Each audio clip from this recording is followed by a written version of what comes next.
Hello guys, welcome to my channel Hisalu. आज मैं आपके लिए मैट्रिक्स सीरीज की थर्ड पार्ट जिसका नाम है मैट्रिक्स रिवॉल्यूशन वो लेकर आई हूँ और मैं उम्मीद करती हूँ कि आपने इसका फर्स्ट सेकंड पार्ट देखा होगा। थर्ड पार्ट को स्टार्ट करने से पहले मैं आपको फर्स्ट सेकंड पार्ट के बारे में थोड़ा सा बता देती हूँ। फर्स्ट पार्ट में हमने देखा था एक वर्चुअल वर्ल्ड जिसे हम माया जाल कहते हैं। उसके अंदर है एक हैकर बंदा जिसका नाम होता है नियो। उसे लगता था कि ये दुनिया सचमुच की दुनिया नहीं है। इसी तलाश में वो किसी मॉर्फियस नाम के इंसान के पीछे पड़ा था और जब वो मॉर्फियस से मिलता है तो उससे पता चलता है कि मॉर्फियस तो नियो को और भी ज्यादा सालों से ढूंढ रहा था।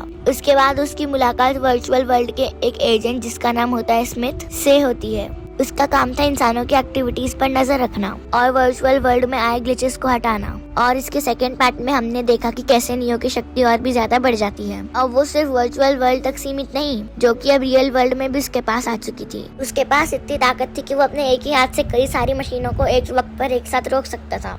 मगर ऐसा करने पर उसके शरीर की काफी सारी एनर्जी लॉस हो चुकी थी और यही रीजन था कि वो इस वक्त कोमा में पड़ा हुआ होता है। यहीं से इस कहानी की एक्चुअल स्टोरी स्टार्ट हो जाती है, जहाँ पर हम देखते हैं कि नियो के पास सिर्फ ट्रिनिटी बैठी हुई होती है। ये लोग इस वक्त अभी हैमर जहाज में होते हैं। मॉर्फियस और उसकी टीम को लगता है कि नियो वर्चुअल वर्ल्ड में ही है। उन्होंने नियो को वर्चुअल वर्ल्ड में काफी ज्यादा ढूंढने की कोशिश भी की, मगर उन्हें नियो वहाँ पर मिला ही नहीं। तब मॉर्फियस बोलते कि हमें एक बार और नियो को वर्चुअल वर्ल्ड में ढूंढने की कोशिश करनी चाहिए। हो सकता है कि हमें नियो वहाँ पर मिल जाए, क्योंकि वही सिर्फ आखिरी उम्मीद है इस पूरी जाइन सिटी को बचाने के लिए। तभी वहाँ पर उनको एक फोन आता है। वो फोन वर्चुअल वर्ल्ड से एक सेरफ नाम के आदमी का होता है, जो कि ऑरेकल का बॉडीगार्ड होता है। वो मॉर्फियस से कहता है कि ऑरेकल ने आपको मिलने के लिए बुलाया है, आप जितना जल्दी हो सके आ जाइए। जिसके बाद सीन शिफ्ट होता है नियो पर। जब नियो की आंखें खुलती है तो वो अपने सामने एक छोटी सी बच्ची को पाता है और सबसे हैरानी की बात होती है कि ये बच्ची एक इंडियन लड़की होती है। उसका नाम होता है सती।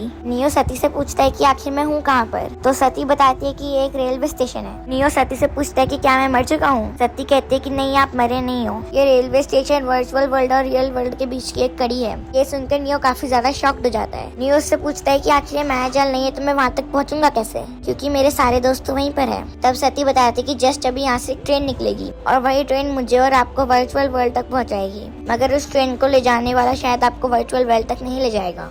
वहीं पर सीन शिफ्ट होता है ट्रिनिटी और मॉर्फियस पर, जो कि शेरिफ के साथ पहुंच चुके होते हैं ऑरेकल से मुलाकात के लिए। ये दोनों सीधा ऑरेकल से एक सवाल पूछते हैं, क्या आप जानते हैं कि इस वक्त नियो कहाँ पर है? ऑरेकल बताती है कि इस वक्त नियो एक ऐसी दुनिया में है जो कि हमारी दुनिया और तुम्हारी दुनिया के एकदम बीच में है, यानी कि मशीनों की दुनिया और इंसानों की दुनिया के बीच में एक और दुनिया भी है, जहाँ पर इस वक्त नियो कैद है। वो काफी कोशिश तो कर रहा है वहाँ से बाहर आने की, मगर नहीं आ पा रहा। तुम लोगों को ही अब उसे बाहर निकालना पड़ेगा। यहाँ पर अगेन सीन शिफ्ट होता है नियो की तरफ, जहाँ पर इस वक्त तक उस लड़की के माता पिता भी वहाँ पहुँच चुके होते हैं। वो नियो को बताते हैं कि हम लोग एक प्रोग्राम है जिससे कि क्रिएटर ने क्रिएट किया है वर्चुअल वर्ल्ड में नॉर्मल जिंदगी व्यतीत करने के लिए। हमारा जितना काम था हमने कर दिया। हम जानते हैं कि हम असली इंसान नहीं है। हमारा मकसद खत्म होने के बाद हमें मार दिया जाएगा, मगर इस बच्ची से हमें बहुत लगाव है। हम नहीं चाहते कि बच्ची भी उन मशीनों के हाथों मारी जाए और यही रीजन है कि हम इस बच्ची को बचाना चाहते हैं। इसके लिए हमने मेरोविन जिन से एक सौदा किया है, क्योंकि रेलवे स्टेशन पर उसी का ही राज चलता है और ट्रेन ड्राइवर भी मेरोविन जिन की बात मानता है। मीनवाइल हम ट्रेन ड्राइवर को भी देख पाते हैं, जिसके पास में इस वक्त मॉर्फियस और ट्रिनिटी पहुंच चुके हो। जैसे ही ट्रेन ड्राइवर उन्हें अपने सामने आता हुआ देखता है, वहाँ से बचकर भागना ही सही समझता है। उसके पास एक घड़ी भी होती है, से वो हर वक्त चेक कर रहा होता है और तभी वो एक दूसरी ट्रेन की मदद से उस पूरे प्लेस से निकल जाता है। उसके बाद वो पहुंचता है सीधा उस स्टेशन पर जहाँ पर ये चारों उस ट्रेन ड्राइवर का वेट कर रहे होते हैं। दरवाजा खुलने पर ये तीनों अंदर जाने लगते हैं। तब नियो भी उनके साथ जाने लगता है, मगर ट्रेन ड्राइवर उसे वहीं पर रोक देता है और कहता है कि तुम आगे नहीं जा सकते। एक्चुअली उस समय मेरोविन जिन ने उस ट्रेन ड्राइवर को नियो को अंदर लेने से मना कर दिया था। अब यहाँ पर आपको मैं एक छोटी सी चीज एक्सप्लेन कर देती हूँ। अगर आपने मेरी एक्सप्लेन की हुई लोकी सीरीज को देखा होगा, तो जिस तरह उसमें वेरिएंट्स को सजा देने के लिए टाइम पोर्टल का यूज किया जाता था, जो कि एक लूप में बार बार चलता रहता था, वैसा ही कुछ इस वर्चुअल वर्ल्ड और रियल वर्ल्ड के बीच में होता है। जब ट्रेन ड्राइवर उसे मना करके वहाँ से निकल जाता है, तब नियो सोचता है कि वो खुद यहाँ से निकल पाएगा, मगर जब भी वो भागकर सामने से जाता फिर से पीछे से आ जाता, और अगर पीछे से भागता तो आगे से फिर उसी स्टेशन पर आ जाता।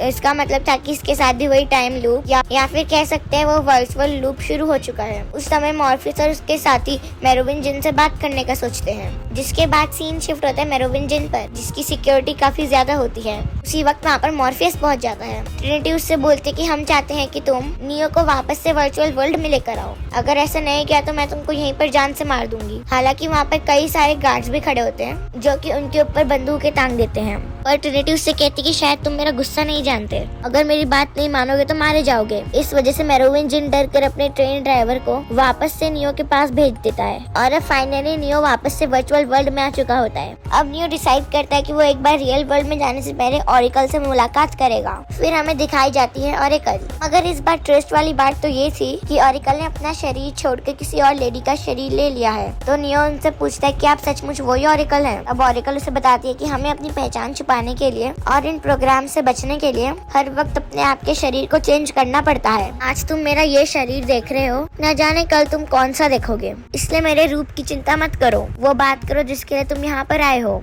तब नियो उनसे पूछता है कि आपने आखिरकार क्यों मुझसे मायाजाल के बारे में कुछ सीक्रेट्स छुपाए, और मैं साथ ही ये भी जानना चाहता हूँ कि मैं उस रेलवे स्टेशन तक कैसे पहुँचा जहाँ तक मुझे लग रहा था कि मैं ही एक अकेला महान शक्तिमान हूँ जो कि इस पूरी दुनिया का मसीहा होगा। मगर रचयिता से बात करने के बाद मुझे पता चला कि मैं इस वक्त का 6वां प्रोग्राम ग्लिच हूँ, जिसे ऑलरेडी 5 बार क्रिएटर ने अपने फैसले चुनने के लिए बोला और फिर एक नए वर्चुअल वर्ल्ड की रचना करी। तब ऑरिकल उसे बताती कि जब भी तुम जैसे महान शक्तिमान ने अपने फैसले को चुना तो सिर्फ और सिर्फ लोगों की जान बचाने के लिए चुना, मगर तुमने अपना स्वार्थ दिखाया और आज तक चलते आते इस सर्कल को तोड़ दिया। ये वही कड़ी थी जो हर वक्त रिपीट होती रहती थी। इस बार कुछ अलग हुआ था और यही रीजन था कि ना तो तुम वर्चुअल वर्ल्ड में रहे ना ही रियल वर्ल्ड में। अगर तुम भी उन महान शक्तिमानों की तरह अपना डिसीजन बदलकर उन लोगों की जान बचाते तो हो सकता था कि क्रिएटर तुम्हें फिर से 23 लोग देकर इस 6वें माया जाल को भी खत्म कर देता, फिर एक नए 7वें माया जाल का निर्माण हो जाता और अगेन सालों साल ये सर्कल चलती रहती। मगर अब इस सर्कल को तुमने तोड़कर सारे इंसानों में एक उम्मीद जगाई है। मगर उससे भी बड़ी प्रॉब्लम खुद एजेंट स्मिथ है। अपने वर्चुअल वर्ल्ड में हूबहू अपनी तरह काफी सारे इंसान बना लिए हैं। उसे सिर्फ और सिर्फ तुम रोक सकते हो नियो। अगर तुमने सही फैसले नहीं लिए तो एजेंट स्मिथ की तरफ से पूरा वर्चुअल वर्ल्ड खत्म हो जाएगा, वहीं पर मशीनों की तरफ से पूरा रियल वर्ल्ड खत्म हो जाएगा। इन दोनों की कमान अब तुम्हारे हाथ में है। ये सब सुनकर नियो वहाँ से निकल जाता है। अब यहाँ पर ऑरिकल के पास में फ्यूचर देखने की ताकत थी। उसे मालूम था कि थोड़ी देर बाद में हम नियो को ढूंढते हुए यहाँ पे एजेंट स्मिथ जरूर आएगा, और ऐसा होता भी है। यहाँ पर हम एजेंट स्मिथ और उसके कई सारे डुप्लीकेट्स को देख पाते हैं। वो ऑरिकल से पूछता भी है, तुम्हारे पास तो फ्यूचर देखने की पावर है, फिर तुम यहाँ से भागे क्यों नहीं? तुम्हें तो पता होना चाहिए था कि मैं यहाँ पर आने वाला हूँ और तुम्हें वैसे भी जान से मारने वाला हूँ। तब ऑरिकल उससे बोलती है कि हर चीज का एक वक्त होता है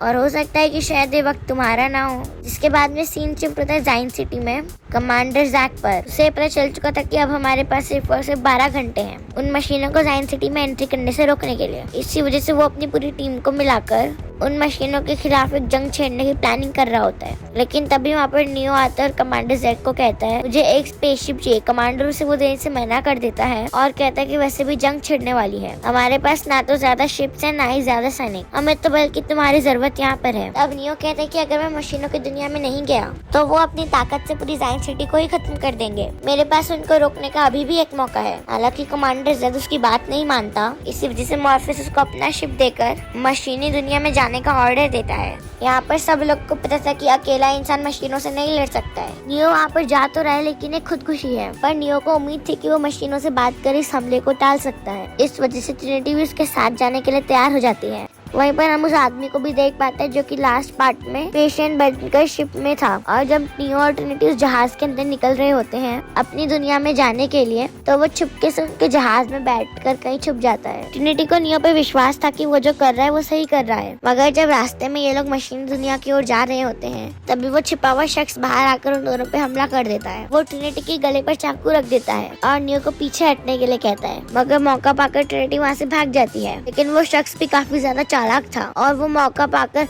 2 बड़ी बड़ी बिजली की केबल्स नियो की आंखों में दे मारता है, जिसकी वजह से नियो की आंखें फूट जाती हैं और वो ब्लाइंड हो जाता है। लेकिन जैसा कि अब नियो के पास काफी सारी सुपर पावर्स थी, तो वो इस रियल वर्ल्ड को भी अपनी अंदर की आंखों से देख पा रहा था, क्योंकि जो शख्स रियल वर्ल्ड में उसके साथ लड़ रहा था, उसके अंदर बेसिकली एक प्रोग्राम जो कि एजेंट स्मिथ था, वो वर्चुअल वर्ल्ड से एंट्री कर आया था। और यही रीजन था कि नियो ने अपनी इंटरनेट सेंसेस का यूज करके उसे डिटेक्ट कर लिया। और जैसा कि नियो के पास में आंखें तो नहीं थी, इसलिए वो सिर्फ अपनी सीट पर बैठ जाता है और वो शिप को ऑल्टरनेटिव ऑपरेट करना स्टार्ट कर देती है, जहाँ पर आगे बढ़ने के साथ ही वो देख पाती है कि काफी सारी मशीनें उनके सामने से आ रही हैं। वहीं पर सीन शिफ्ट होता है जाइन सिटी पर, जहाँ पर 12 घंटे खत्म हो चुके होते हैं, जहाँ पर सारी मशीनें अब होल्ड करके जाइन सिटी के अंदर आने लगती हैं। उन्हें रोकने के लिए जाइन सिटी के काफी सारे सोल्जर्स अपने मैकेनिक सूट को में बैठकर उन्हें शूट कर रहे होते हैं। वेल, इस सीन को देखकर तो मुझे अवतार मूवी के पेंडोरा ग्रह की याद आ गई। उसके अंदर भी बड़े बड़े जीवों से लड़ने के लिए उनके पास भी ऐसी यहाँ पर इंसानों और मशीनों के बीच में जंग छिड़ जाती है, जहाँ पर मशीनों की तादाद ज्यादा होने से इंसान कहीं ना कहीं हारते हुए नजर आते हैं। फिर भी जाइन सिटी के लोग उन मशीनों को काफी कड़ी टक्कर देते हैं और जमकर उनका सामना करते हैं। वहीं पर अगेन सीन शिफ्ट होता है नियो की तरफ, जहाँ पर हम देख पाते हैं कि नियो के सामने सारी मशीनें आ चुकी होती हैं। उन्हें अपने सामने से हटाने के लिए नियो अपना हाथ तकी करता है, और जिस तरीके से उसने पहले काफी सारी मशीनों को रोका था,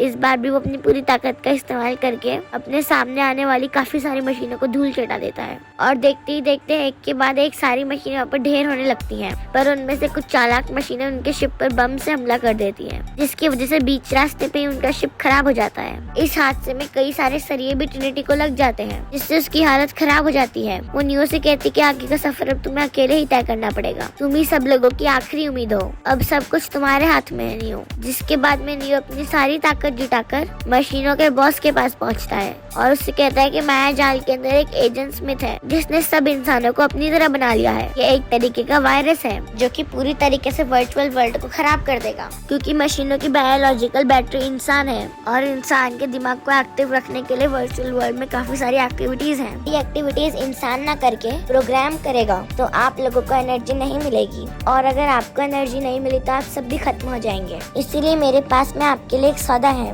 मैं आप लोगों के लिए उस प्रोग्राम यानी कि एजेंट स्मिथ को रोक सकता हूँ, पर मेरी एक शर्त है। उसके बदले आपको जाइन सिटी में जितनी भी मशीनें हमला कर रही हैं उनको वापस बुलाना पड़ेगा, जिस पर मशीनी बॉस भी उसकी बात से एग्री करता है और वर्चुअल वर्ल्ड में पहुंचाने वाली कनेक्टिंग मशीन नियो के माइंड से जोड़ देता है। और जब नियो जैसे ही वर्चुअल वर्ल्ड में पहुंचता है तो वो वहाँ पर करीब हजारों एजेंट स्मिथ्स को देखता है। इन्हें देखकर अब नियो समझ चुका था इनका मुकाबला काफी घमासान होने वाला है, जहाँ पर अब उसके सामने एजेंट स्मिथ आता है और वो अब खुद नियो के सामने 1-to-1 फाइट करता है। इस वक्त वर्चुअल वर्ल्ड में बारिश आ रही होती है और ये इस मूवी की one of the best fight होती है। ये सीन पूरी मैट्रिक्स सीरीज का सबसे टॉप सीन था।